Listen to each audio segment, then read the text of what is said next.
And they brought me to the final stages of impeachment. But now we have that gorgeous word. I never thought a word would sound so good. It's called total acquittal. President Trump speaking out after senators voted to acquit him. You saw that vote play out live on Channel 3 yesterday, and you watched his speech live right here on Channel 3 this afternoon. The impeachment vote is today's Vote Now question. Are you satisfied with the results of the vote? We want to hear from you. All you have to do is go to WFSB.com/vote now and vote in our unscientific poll. It's live, and you can see the numbers actually changing as you vote. Meanwhile, today, Connecticut's 2 senators came back to the state and are talking about that vote. Channel 3's Mike Savino is live in downtown Hartford now with what they had to say. Mike? Yes, Dennis. Senator Chris Murphy is actually talking with UConn law students right now about the impeachment process. And it's largely about, the legal process of the impeachment vote, why it's in the Constitution. He's trying to keep this nonpartisan, but he did say he hopes that voters will take these last couple of weeks into consideration when they go to the polls. Senator Richard Blumenthal was much more direct earlier today, saying he thinks this will actually hurt Republicans.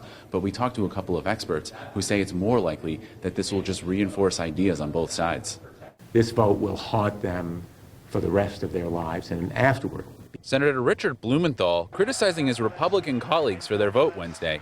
All but one Republican voted to acquit Trump on 2 articles of impeachment. Blumenthal says the vote will backfire against Republicans in November. The truth will come out, and my Republican colleagues will be haunted by the fact that they put on blinders and then complained about what they couldn't see.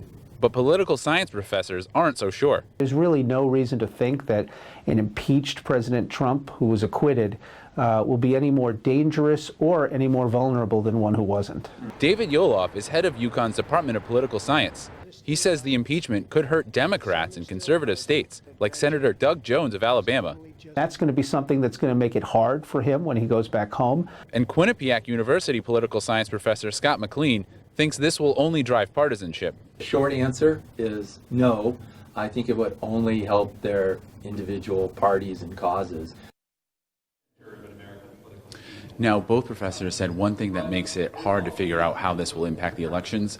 This is the first time we've seen a president run for re-election after he was impeached by the House. Live from Hartford, Mike Savino, Channel 3 Eyewitness News.